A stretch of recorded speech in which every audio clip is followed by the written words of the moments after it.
Hi everyone, I'm Heath Hightower, co-host of Process Recordings. Before we get started with today's show, I want to just give you a quick reminder.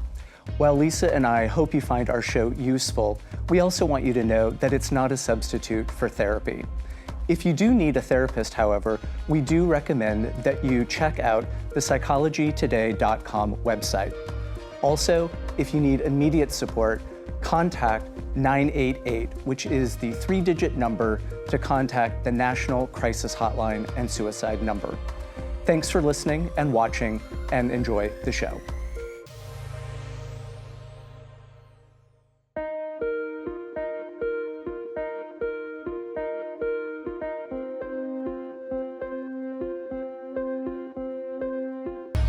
Hi everybody, I'm Heath Hightower. And I'm Lisa Wessan. And this is Process Recordings, the show where we have real conversations about real human experiences, and we offer tools, tips, and techniques to help people get through some of life's greatest challenges. Welcome back, Lisa. Thank you, Heath, and welcome. Good to see you too. Again, I'm looking forward to delving deep into the tips and the tactical and practical, as we call it here, for part 2 of this topic.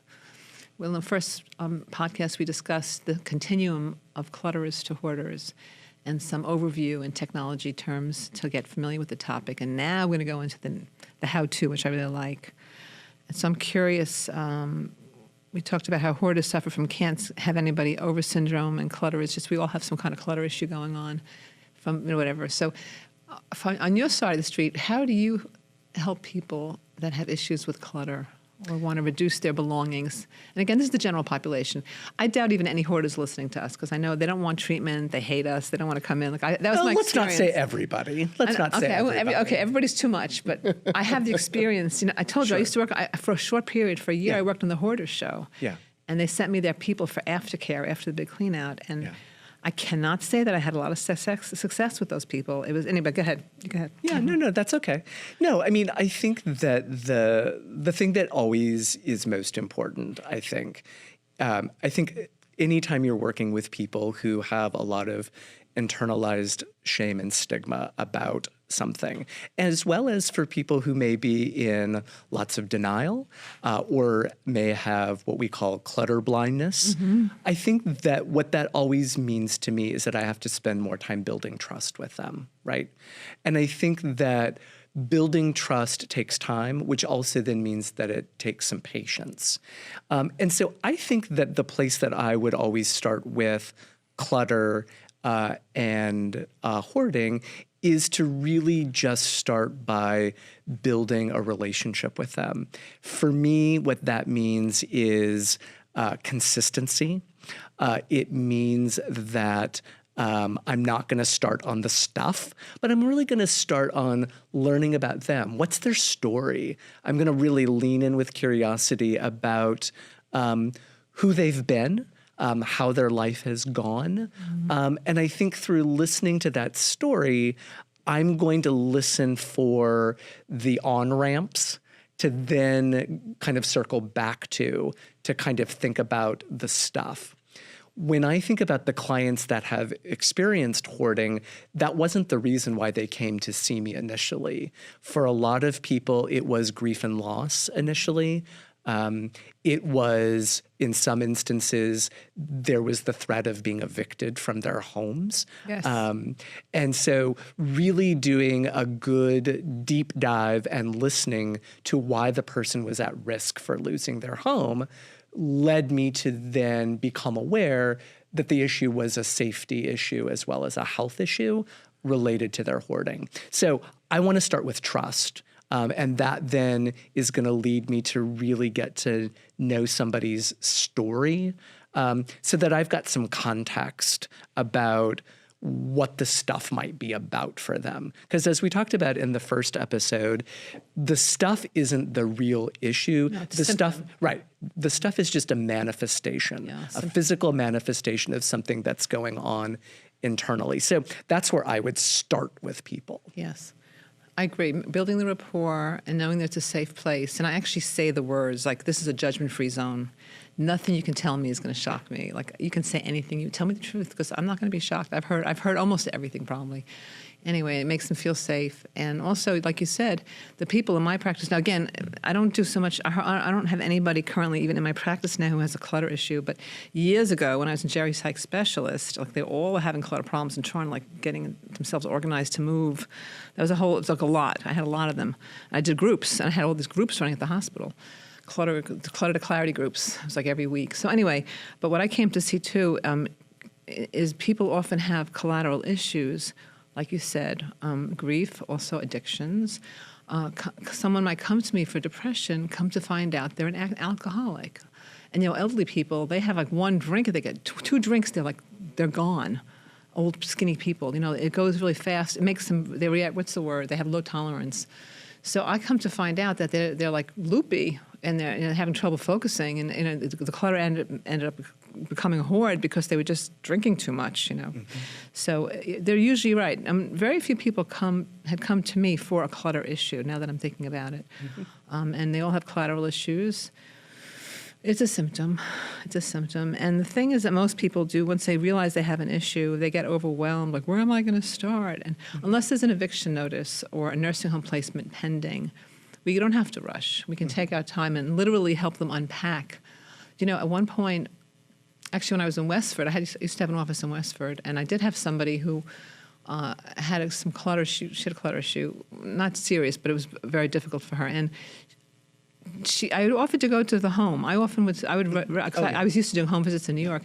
She wanted me to come to her house, but every week she brought me a suitcase of stuff.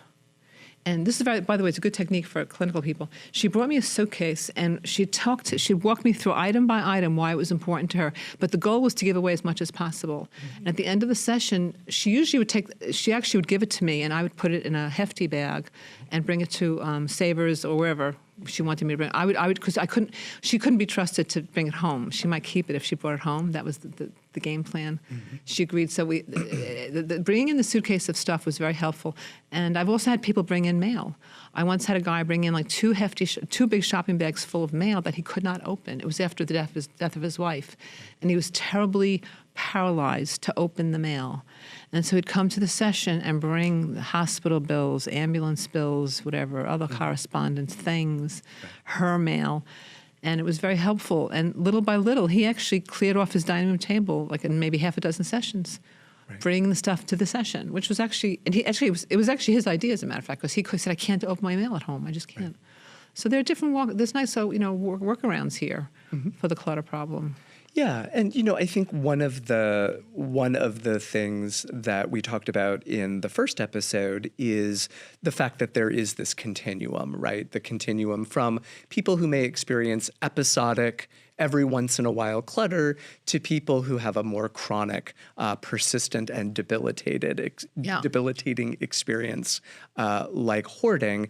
And so I think that, as I said in the first episode, for people who may be having a mild cluttering problem, the primary intervention is really going to be organizational in nature, right? It's going to be about looking at what systems people have in order to organize their stuff and what systems might be lacking. So, for example, having sorting bins that are labeled keep, donate, trash, and unsure can be a good way to just get started for people with mild to moderate cluttering. And then other things can be very practical, like maybe the person doesn't have shelves or cabinet space. Right. Place to put. Right, exactly. So sometimes we just don't have storage space. Because we don't have a lot of square footage in our home. And so then the question becomes, how do we creatively use things like the wall, where you can put shelves on the wall and then you can put some of that stuff on the wall. So I think some of the interventions are really straightforward and organizational and practical. So before that, though, that's great stuff for like, Sure. I think even prior to that, a precursor is this Dr. Robert Maurer, Maurer, for those of you who are listening, in his excellent book, One Small Step Can Change Your Life. This psychologist talks about the Kaizen method, Kaizen. Kaizen is a Japanese term, and it talks about gradual improvement. So really small baby steps, because for some clutterers, what happens if you do too much at once, it like hijacks the amygdala. Sure. It's very just traumatic. Sure. And then they will have a negative experience. They won't want to do it again. So we have to kind of like ease in and not trick the amygdala, but like bypass it. So Mora, he documents this in his book. He developed this thing called Kaizen mind sculpture, which is really good. It's a focused visualization technique. And basically, you ask these small questions like, what is a tiny step I can do today to achieve my goal? Can I set a timer for 10 minutes? Can I just set a timer for 10 minutes and do a little bit of work on the section right here? Very gentle, very tiny, and that is really doable. And I've had success. I've used Kaizen a lot with my work with clutterers, and it does make a difference. So if somebody can set a timer even for 10 minutes or 15 minutes a day, or 3 times a week even, you'd be surprised how it chips away at the dining room table or the pool table or wherever the dresser, wherever the clutter is, the kitchen table, the counters, whatever. So I like Kaizen's work, and asking yourself, what is this tiny step I can do today? And easy. It doesn't have to be, I'm going to clean out the garage today. Like that's too much. Right. For most of us, it's just overwhelming. Yeah.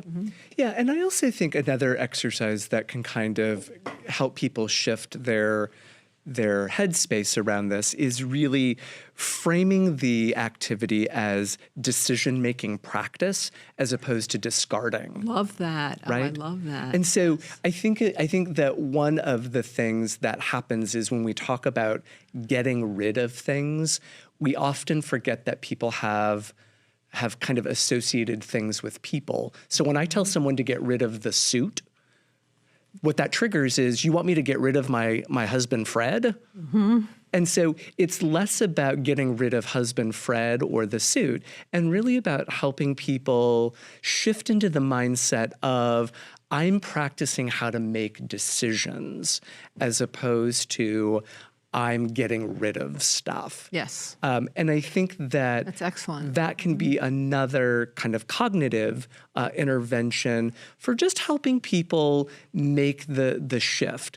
We talked in that first episode about being clutter blindness.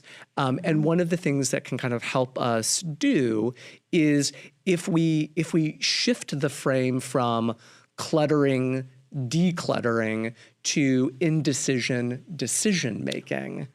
I think that can lead to a paradigm shift. Yes. Yeah. It's definitely more empowering, too. I'm getting practice making decisions. Right. And we all fall prey to decision fatigue. I know that. Sure. So learning how to build that, it's like lifting mental kettlebells, folks. It's like going to the gym, like you're lifting mental kettlebells, making a lot of decisions in one day. It's an accomplishment. Yeah. Even though there's still a pile, it doesn't matter, Right. I also want to add, for the acronym people, I came up with this thing called RAFTS, RAFTS. And it helps. It's a great way to get rid of massive amounts of stuff in a short amount of time. You set up 5 cartons or laundry bins or paper bags, whatever, and you label them. The R is for recycle, the A is for action, the F is for file, the T is for trash, and the S is for save. And rafts. And you have these like 5 boxes or bags, whatever, and you take a bunch of crap, whatever, and you just like, you just like throw it in. You can clear off a huge haystack, like on a dining room table, or in the closet with your clothing. However you do it, the rafts is a very nice system, and you can set a timer, 15 minutes, and it's amazing how much can get done. And so, of course, the only one you have to deal with is action. Recycle goes to the recycling people. File, you have to do some paperwork to put it away, but you have to do that day. And trash, easy. And save, it's a valuable thing, so you can hold that one. But it's a nice structure. For some people, I had a lot of success with that, with my people, getting rid of clutter, the rafts. Yeah. And it's something that you can hang on to. And when things feel overwhelming, go, no, I'm going to get together some life rafts and clear out my dining room, my closet or whatever. To get my life back. To get my life back, yeah. Literally. So rafts is a good thing. Yeah. Also want to mention, when we have time, something else I discovered years ago when I did clutter work. Most clutterers do very well working in teams with with a peer, and I called it the clutter buddy system. And basically, I'm going to just be brief. If you're interested, if you go to my blog, mirthmaven.blog.com, it's going to be, if you put in clutter in the search, the article will come up. They'll have a whole article on how to do this. It's in depth. But basically, the clutter buddies get together every other week, and you both have a clutter issue. It can't be one person is perfectly fine, the other one doesn't. And long story short, you take turns, 2 hours a pop at alternate homes.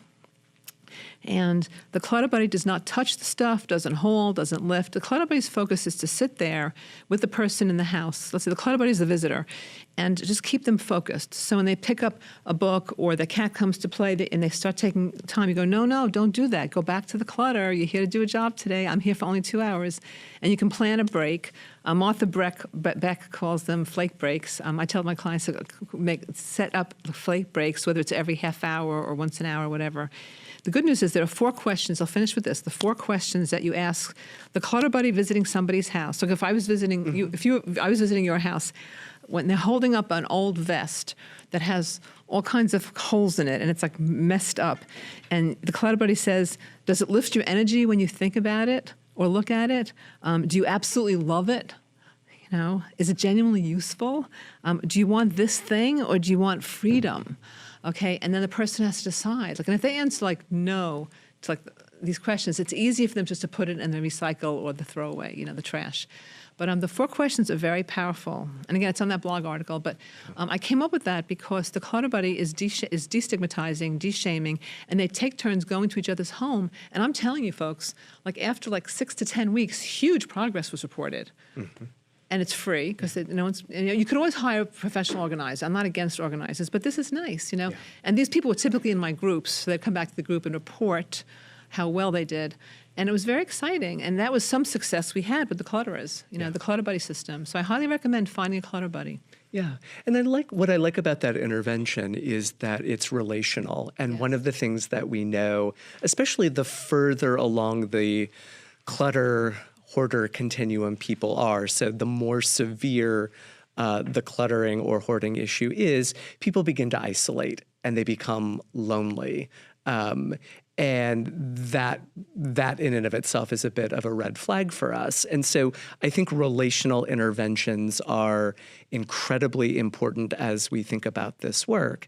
And I think especially for those of you out there who might be in a relationship with someone where cluttering is an issue, and you're trying to figure out, how can I engage with this person, my loved one, around their cluttering, I think it's really important to shift the tone as well as the words that you might be used as you approach your loved one. So, for example, if you're trying to help someone become aware that cluttering might be an issue, I would say point to an item in the room and simply ask the question, tell me about this item. Mm-hmm. What is it about this item that's valuable for you? Yes. As opposed to, why do you keep this? That's it, the judgmental voice. Right, exactly. Mm-hmm. So I think that as we're thinking about relational tools and tips and techniques, really lean in with curiosity and try to remember that the person that you love and care about has a very specific emotional and relational attachment to their things. It's not just about it being a piece of paper. It means something to them. Oh. And it's important for, I think, you to understand that as you're trying to be supportive. Absolutely. No, that's why, again, I said it in the first episode, but I am agreeing with many therapists, totally against the big clean out. Yeah. You know, this idea gives people have strokes from it. It's very, very sickening. Anyway, but the idea is there's a narrative attached to many, many of the objects. Some of them not so much. Maybe some plain socks in the drawer, not so much. But I know right now, just to be a little personal, you know, my husband died a few weeks ago, well, in January, and I've been going through his closet, and it's fascinating to me. I mean, it's just fascinating to me how I hold up like a shirt that he wore at a certain dinner when we were at a certain restaurant overseas in Spain. And I remember the dinner. I remember what he ate even. Like, it brings back so many memories. Right. And of course, I gave all the shirts. I'm giving all the shirts away. I'm not keeping any of them. But like, it's amazing how much memory is attached to the visual stimulation. Yeah. And it's hard. And I'm getting rid of. I don't want to keep it as memories. I'm going to get rid of all that clothing because when I walk into we have a master closet that we shared. So when I walk in, like, I'm just confronted by like too much. Like, I don't want to remember. It's like overwhelming. It saddens me to see his stuff. Mm-hmm. So I'm going to get out of the house. Mm-hmm. But I respect it. I respect people need to talk. And I remember, like, the ladies, people who came with their luggage. I mean, it's a very refreshing thing when they get a chance to tell. And they love to be listened to. They love to talk about what it means to them. Yeah. And it makes, and also for rapport, it builds a lot of rapport. Yeah. Yeah. Yeah. One of the other, so for our clients and for people who may not have access to a clutter buddy, one of the things that I have asked my clients to do in the past as a way of helping them as well as for me to help monitor their progress is before and after pictures Yes. With their phones. So, we've done some imagery work where they're imagining taking out the stuff. We've done the cognitive behavioral work where we've helped them shift their paradigm. We've actually even practiced in the office in vivo. So I'll actually bring some of my own stuff that needs to get thrown away, and I'll have them practice throwing my stuff away, which I realize is not, they don't have the same emotional investment in my stuff. But it's good practice. But just the muscle memory of throwing their stuff away can be helpful. Coupled with the pictures, kind of the before and after pictures, I think can be helpful. I agree. And also, something else I want to share with listeners, or if you know somebody who's got a clutter issue or even a hoarding issue, there are these groups called Buried in Treasure groups that are based on the work of Randy Frost and Gail Skedeke, two professors at Boston University who specialize in hoarding. And they're free.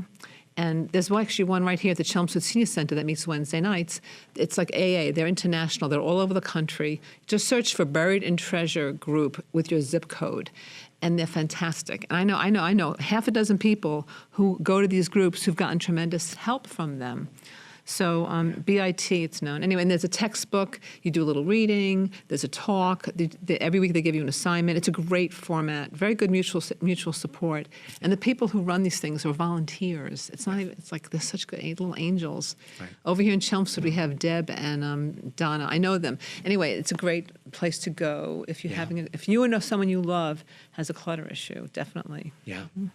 No, I think that's really important as we think about this. Being with other people who are experiencing a similar situation can really destigmatize. It can really help with the shame. Yes. It can help you feel like you are not the only person on planet Earth who is struggling with this. That's right. And so I do think that is just invaluable. That's an invaluable resource. So thank you for sharing that. Yeah, we need to all understand that, everyone here on this planet is struggling with something. I really believe there's no escape. And shame, there should be no shame because everyone's got their agenda. Yeah. And all the agendas are almost equal. We all have something we're dealing with. So if you're a clutterer or a hoarder, all right, that's your choice. That's your lot right now, But there is a solution. You can do hard things, and you should never, ideally don't give up. Because don't think it's hopeless. It's not hopeless. Yeah. Mm-hmm. So we're going to be wrapping up, I see. We have 3 minutes. Good. Yeah.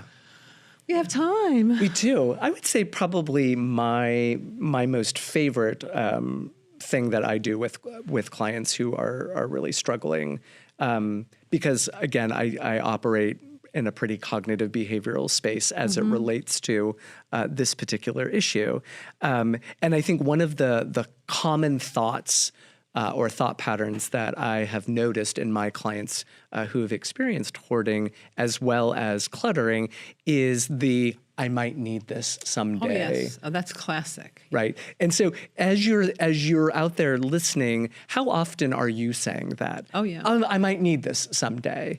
And what I would just gently encourage you to do is to reframe that thought with do I use and value this thing, right? And when was the last time you used it or looked at it? Yeah, there's a gal named Karen Kingston who wrote a book called Decluttering with Feng Shui. And she talks about creating it's not the mystery box. It'll come to me. Anyway, the dilemma box. She suggests you put these things, or put things you're not sure about, that you may need them, you may not. Put them all into a box and then label it today's date, and then put in a date for like a year from now, and put the box somewhere, and then somewhere in your calendar, check the dilemma box in a year. And then when the year comes, if you can't even remember what's in that box, just give it away. Right. You know? And it's already packed up and ready to go. She calls it the dilemma box is a great tool. Yeah. So the dilemma box, out it goes. If you have to open it, okay, but you have to laugh at yourself. You didn't need it for a year. You don't even know what's in there, you know? Yeah. Something else I want to drop in before we finish is for people that have the paper issue, which is myself included, paper clutter and magazine clutter, whatever, book clutter. There's this fellow named David Allen, and he has a technique called the Getting Things Done technique. His book is called Getting Things Done. He is brilliant for those of us that have the paper tiger in their office or too much stuff with books and papers. He has great systems. I follow his work to keep my office at bay. So Getting Things Done is a good, David Allen is your guy. He has a great website and whatever. Yeah. So I recommend him for the paper people, you know, especially for paper. All right, well, we're at the minute level here. Once again, Heath, thank you for being, I always appreciate our talks. I do too. And before we wrap Lovely. up, I'm just wondering, do you have kind of important last words that you'd like to offer to? Well, I really, you know, this is so cliche in a way, but like less is more. And like, you know, that last question of the clutter buddies, do I want this or do I want freedom? You know, the less we have, the more we have. Like, you know, the stuff we have can just be like so bondaging and exhausting, and we have to take care of it and deal with it. Yeah. So I'm always in favor of having more energy and less stuff. Yeah. And I wanted to say, how about you? Any last thoughts? Yeah, I mean, I think, you know, one of the things that I think is just really important is as you think about the amount of stuff that you physically have in your space, I would just also wonder, do you have that stuff in your space because there is an emptiness inside that needs to be tended to? I love that. Yeah. And I'm just remembering a George Carlin quote. I hope I can pick it up. Okay, my phone's in airplane mode. Anyway, here's the quote. I'm going to paraphrase. It says, you know, have you ever noticed that your crap is stuff and everyone else's stuff is crap? Right. He said that a long time ago. Yeah. On that note, thank you for the honor of your time. You deserve to have the best life ever. Good health is wealth. Go for it. Bye-bye, everybody. Thank you. Process Recordings is produced by Lisa Wessan and Heath Hightower, with technical support from Chelmsford TeleMedia, the community media center of Chelmsford, Massachusetts.